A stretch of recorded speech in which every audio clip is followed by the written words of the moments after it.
नमस्कार, India voice देख रहे हैं आप। मैं हूं आपके साथ आकाश सरोज और उत्तराखंड के इस खास बुलेटिन देवभूमि समाचार में आप सभी का स्वागत है।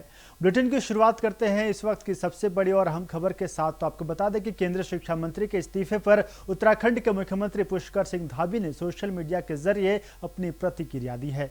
मुख्यमंत्री धामी ने अपने संदेश में केंद्रीय मंत्री के कार्यकाल की सराहना करते हुए कहा कि उन्होंने देश की शिक्षा व्यवस्था को नई सोच, नई दिशा और दूरदृष्टि प्रदान की।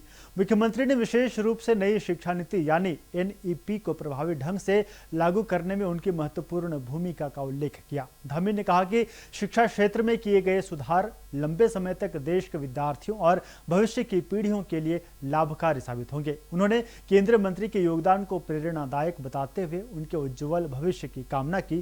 केंद्रीय शिक्षा मंत्री के इस्तीफे के बाद सीएम धामी की प्रतिक्रिया राजनीतिक और शैक्षणिक दोनों ही क्षेत्रों में चर्चा का विषय बनी हुई है।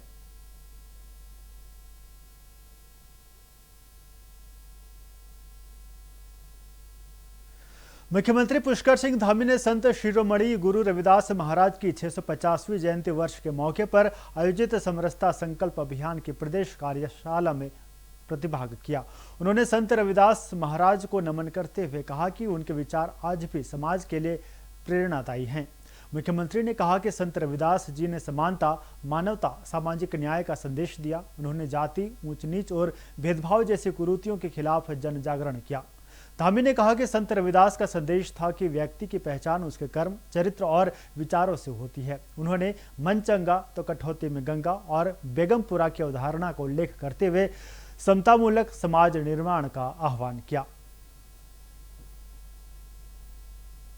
साथियों, ये आज का आयोजन, आज का ये कार्यक्रम या ये कार्यशाला केवल एक आयोजन कार्यशाला ही नहीं है, बल्कि एक ऐसे महापुरुष के विचारों को जन जन तक पहुंचाने का संकल्प है, जिन्होंने सदियों पहले समाज को समरस बनाने के लिए, समाज में समानता लाने के लिए और समाज में सामाजिक न्याय का अमर संदेश देने का काम किया था, जो आज भी हम सब के लिए पाथे का काम कर रहा है। हम सभी जानते हैं संत शिरोमणि रविदास महाराज जी का 650वीं जयंती के अवसर पर पूरे देश में समरसता संकल्प अभियान भारतीय जनता पार्टी के द्वारा संचालित किया जा रहा है, जिसके बारे में आदरणीय लाल सिंह जी ने बहुत विस्तार से बताया है किस प्रकार से पूरे देश के अंदर यह अभियान चलना है। और आज की ये कार्यशाला भी उसी महत्वपूर्ण अभियान की एक कड़ी है। मुझे प्रत्येक कार्यकर्ता संत रविदास जी के समरसता, समानता और सामाजिक सद्भाव के संदेश का सच्चा वाहक बनकर समाज के प्रत्येक वर्ग तक पहुंचेगा और इस अभियान को जन जन तक पहुंचाने में अपनी बहुत महत्वपूर्ण भूमिका निभाएगा। आयकर विभाग नए आयकर कानून, नियमों और फॉर्म्स की जानकारी देने के लिए उत्तराखंड में जागरूकता अभियान चला रहा है।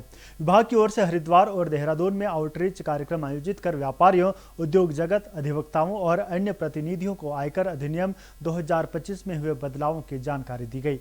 मुख्य आयकर आयुक्त अपर्णा करण ने बताया कि पिछले वर्ष भी करीब 200 जागरूकता कार्यक्रम आयोजित किए गए थे। इस वर्ष नए आयकर एक्ट 2025 नियमों और नए फॉर्म्स को लेकर अभियान जारी रहेगा। अधिकारियों ने कहा कि विभाग का उद्देश्य करदाताओं को नए प्रावधानों की सही जानकारी उपलब्ध कराना है, ताकि लोग कानून के अनुसार सही तरीके से आयकर रिटर्न दाखिल कर सकें और नियमों का पालन सुनिश्चित हो सके। टैक्स विभाग जागरूक करने के लिए कई सारे आउटरीच प्रोग्राम करता है, जैसे कि अभी हमारा नया एक्ट, इनकम टैक्स एक्ट 2025 आया, रूल्स आए, फॉर्म्स आए। इन सभी के लिए हम लोगों ने पिछले साल में भी 200 आउटरीच प्रोग्राम आयोजित किए थे। कल भी हरिद्वार में हमने एक आउटरीच प्रोग्राम आयोजित किया। आज सुबह भी देहरादून में एक आउटरीच प्रोग्राम आयोजित किया, जिसमें ट्रेड, इंडस्ट्री, सीए, एडवोकेट सभी के प्रतिनिधियों को बुलाया गया और उनको जानकारी दी गई कि किस तरीके से एक्ट में चेंजेस आए हैं और नए एक्ट के प्रोविजंस के हिसाब से लोगों को किस तरीके से काम करना है। पेपर लीक और भर्ती परीक्षाओं में अनियमितताओं को लेकर देश भर में छात्रों का आक्रोश जारी है। इस बीच केंद्रीय मंत्री धर्मेंद्र प्रधान के इस्तीफे की चर्चा के बीच कांग्रेस इसे छात्रों के संघर्ष की जीत बता रही है। उत्तराखंड में भी विपक्ष लगातार सरकार पर हमलावर है। कांग्रेस का कहना है कि युवाओं के भविष्य से खिलवाड़ करने वालों की जवाबदेही तय होनी चाहिए और भर्ती प्रक्रिया पूरी तरह पारदर्शी बनाई जानी चाहिए।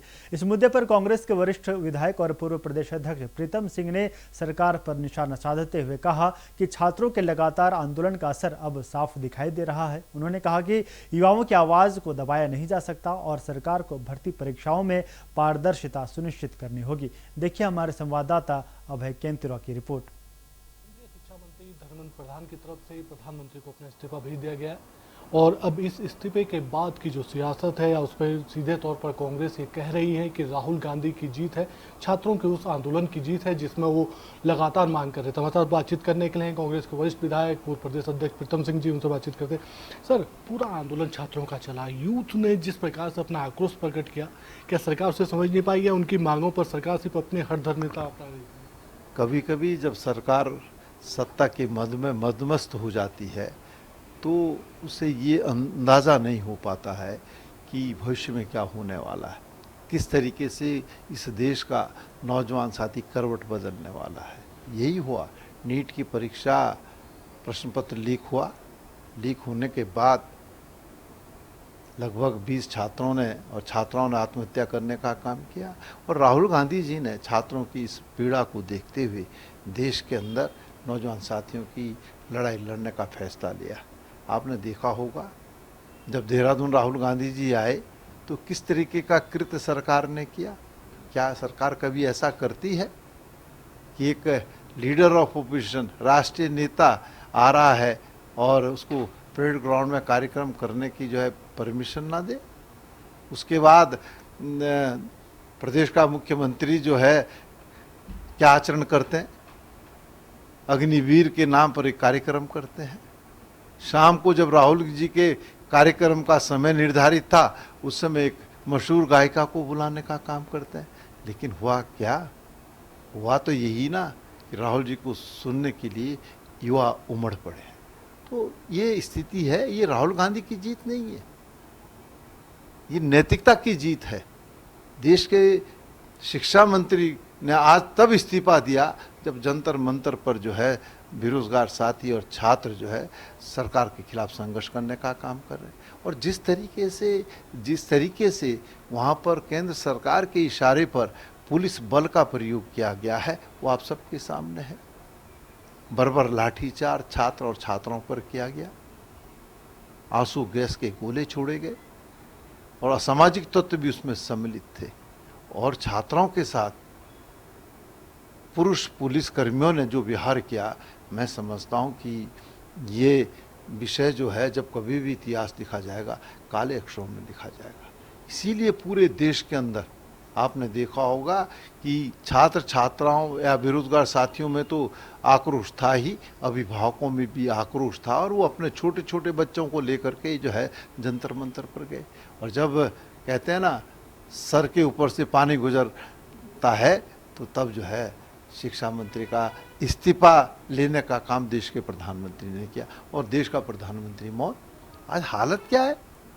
अयोध्या में चंदा चोरी होती है, देश का प्रधानमंत्री कुछ नहीं बोलता, वरना वो तो बोलते कि राम जी को हम लाए हैं।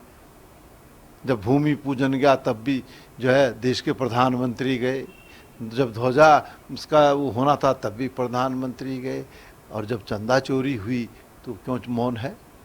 तो मैंने कहा ना, कोई जिम्मेदारी नहीं। हाँ, अपने आप को हाईलाइट करने के लिए भी कुछ भी कर सकते हैं। तो ये तो मजबूरी थी, पूरा देश जो है सड़कों पर था। सर, ये दिल्ली में था, उत्तराखंड में भी पेपर लीक हो रहे हैं, आप लोग लगातार आंदोलन कर रहे हैं, यहाँ भी क्या ऐसे परिवर्तन की आवश्यकता है सर? नहीं, देखिए आप उत्तराखंड में आपके सामने जो है हर तस्वीर शीशे की तरह साफ है। आप देखिए जो जो परीक्षाएं हुई उन परीक्षाओं के प्रश्न पत्र लीक हुए, और जब प्रश्न पत्र लीक हुए तो राज्य सरकार ने कहा, मुख्यमंत्री ने कहा कि हम सख्त जो है नकल विरोधी कानून लाने का काम करेंगे। सख्त नकल विरोधी कानून भी बन गया, उसके बाद भी पेपर लीक हो गया।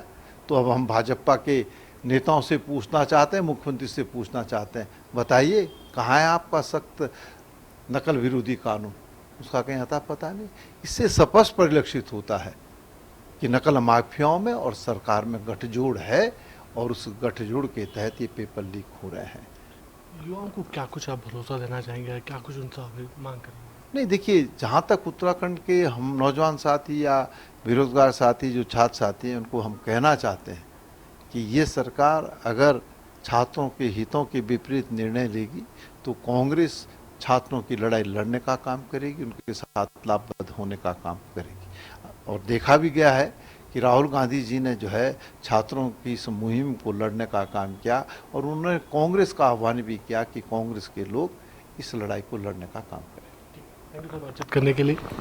वरिष्ठ विधायक प्रीतम सिंह जी ने साफ तौर पर कहा कि अगर छात्रों की जो मांगे हैं या उनके जो अनुरूप काम नहीं होता, उनके खासतौर पर पेपर लीक प्रकरणों पर लगाम नहीं लगती है, विराम नहीं लगता है, तो फिर कांग्रेस उनके आंदोलन को लड़ने का काम करेगी, उनके साथ खड़ी होगी और फिर सरकार से जवाब मांगे जाएंगे। कैमरामैन हर्षनाल साथ अभय कैंतुरा, इंडिया वॉइस, देहरादून।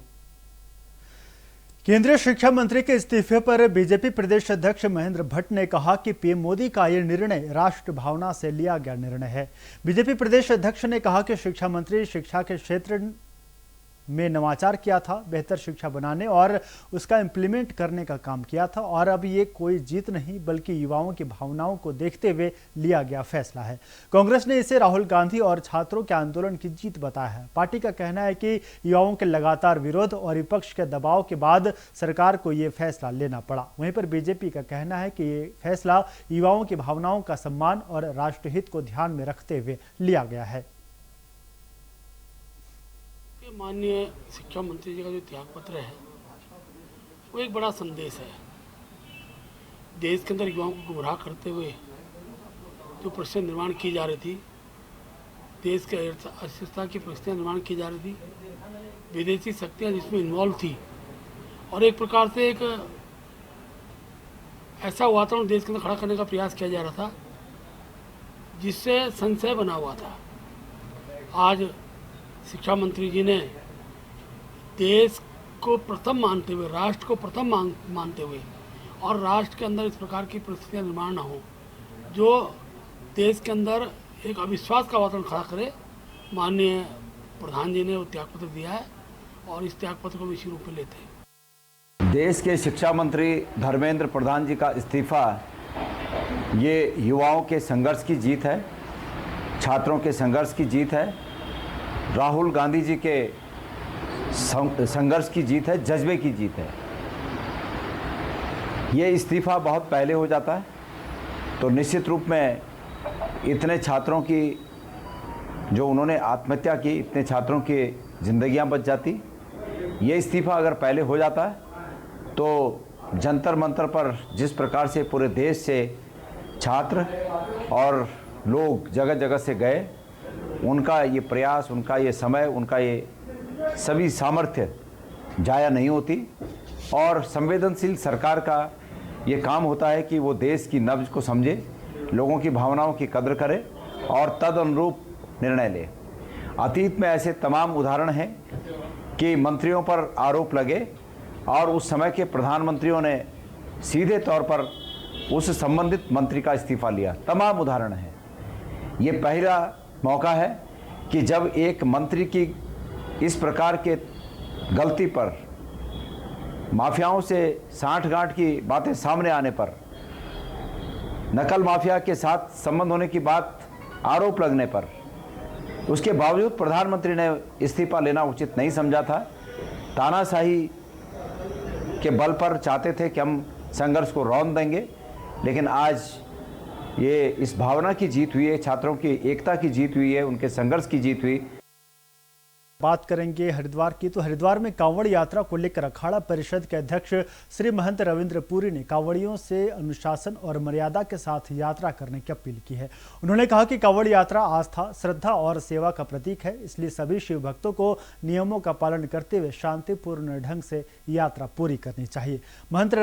महंत रविंद्र पुरी ने कांवड़ियों से प्रशासन के दिशा निर्देशों का पालन करने और आपसी सौहार्द बनाए रखने का भी आग्रह किया।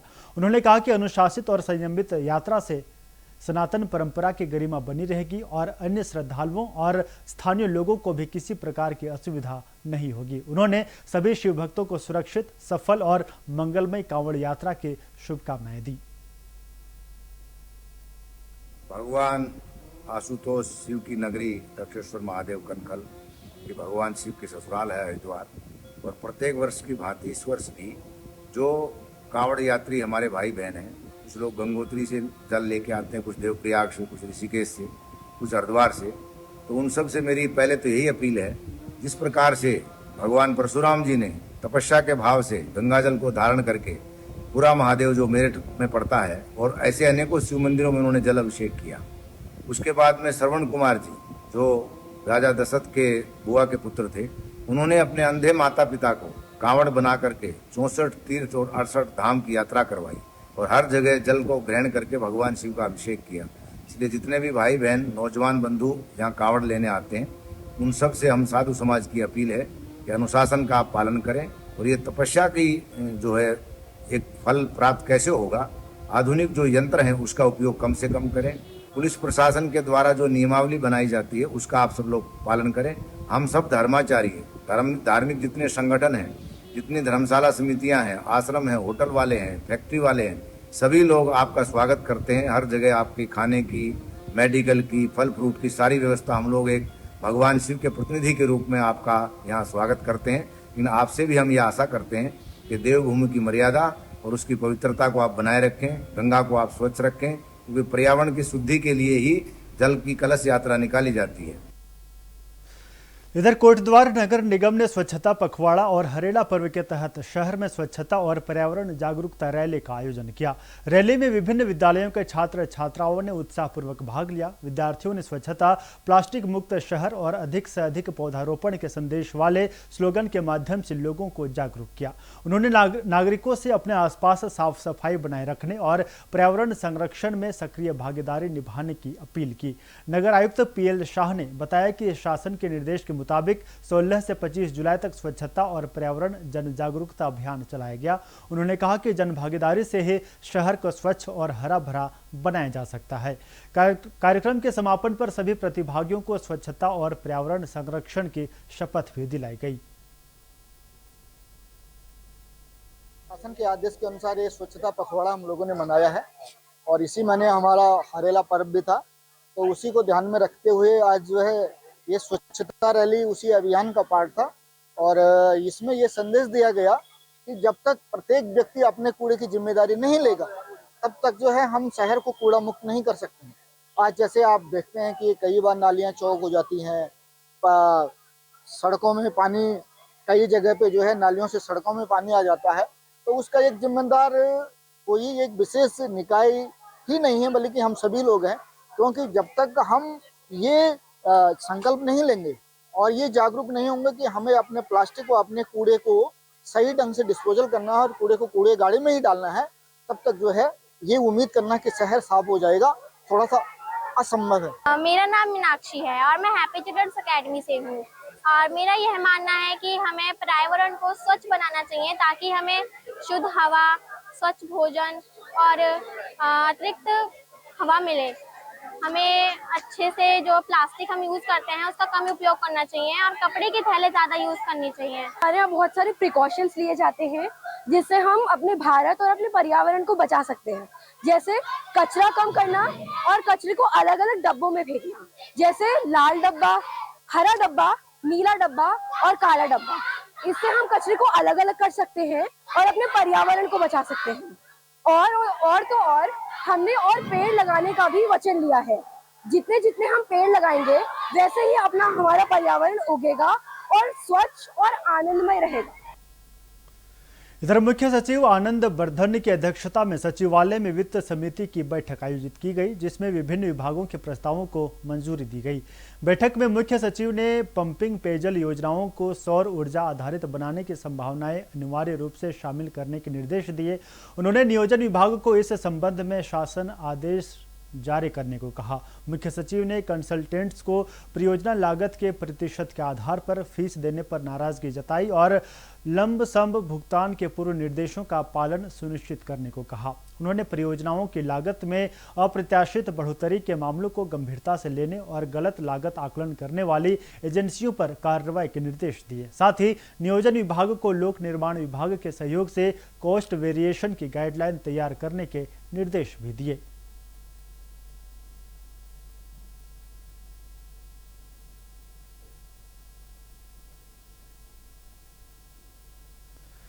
बढ़ेंगे आगे। हरिद्वार के पतंजलि योगपीठ के पास सुरक्षा एन्क्लेव, अहमदपुर ग्रांट और सहदेवपुर क्षेत्र में जलभराव की समस्या के स्थायी समाधान के लिए प्रशासन ने कार्रवाई तेज कर दी है।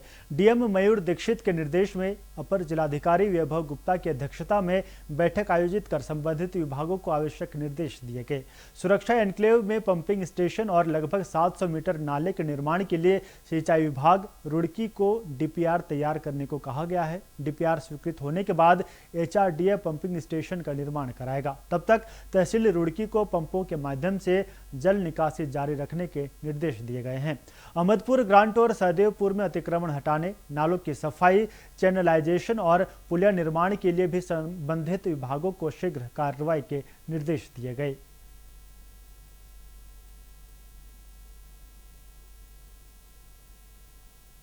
आज हम सभी के साथ बैठक हुई थी और इसमें सुरक्षा एन्क्लेव में जब पानी भर रहा है वो थोड़ा सा डाउन में है, तो उसके लिए उसमें पंप की जाने की आवश्यकता है। तो उसके लिए एचआरडी को निर्देश दिए गए हैं कि संबंधित कोलोनाइजर है वो अपने स्तर से उसमें पंपिंग स्टेशन बनाएगा और फिर वो पंप को पानी को पंप करके ऊपर तक लाया जाएगा और वहाँ से फिर नाला बनाया जाना है। नाला बनाए जाने के लिए इसमें जो इरीगेशन विभाग है उसको भी निर्देश दे दिए गए हैं कि वो नाले की पूरी डीपीआर बनाएंगे और उसके लिए अभी आवश्यक होगा तो संबंधित विभाग उसमें एनओसी देंगे और उसके बाद वो शासन प्रेषित करके फिर उसमें फंड प्राप्ति के लिए कार्रवाई की जाएगी। उसके बाद दिल्ली में पेपर लीक को लेकर छात्रों के प्रदर्शन के बीच उत्तराखंड टेक्निकल यूनिवर्सिटी प्रेमनगर में भी पेपर लीक का मामला सामने आने से प्रदेश की राजनीति तेज हो गई है। कांग्रेस ने इस मुद्दे पर सरकार की कार्यप्रणाली पर सवाल उठाते हुए विरोध प्रदर्शन किया। वहीं पर बीजेपी ने कांग्रेस के आरोपों को राजनीति से प्रेरित बताया। बीजेपी प्रदेश मीडिया प्रभारी मनवीर चौहान ने कहा कि कांग्रेस छात्रों के नाम पर केवल राजनीतिक लाभ लेने की कोशिश कर रही है और प्रदेश में भ्रम और अराजकता फैलाना चाहती है। उन्होंने कहा कि बीजेपी सरकार युवाओं के भविष्य को सुरक्षित करने और शिक्षा व्यवस्था को मजबूत बनाने के लिए लगातार काम कर रही है। चौहान ने दावा किया कि सरकार छात्रों के हितों को लेकर गंभीर है, जबकि कांग्रेस केवल बेबुनियाद आरोप लगाकर माहौल बिगाड़ने का प्रयास कर रही है। देखिए, कांग्रेस का काम देश में अराजकता फैलाना है। कांग्रेस का काम जो हमारे देश के भविष्य युवा है उनको भ्रमित करने का है। लेकिन भारतीय जनता पार्टी की सरकार और भारतीय जनता पार्टी हमेशा युवाओं के बेहतरी के लिए क्या क्या हो सकता है, हमेशा उनके भविष्य के निर्माण के लिए नई नीतियां, नए कानून लेकर के आ रही है। लेकिन कांग्रेस पार्टी हमेशा भ्रमित करने की राजनीति करती है।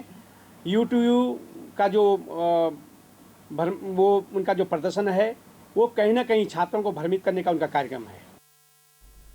तो देवभूमि समाचार में फिलहाल मेरे साथ इतना ही। देखते रहिए इंडिया वॉइस। नमस्कार।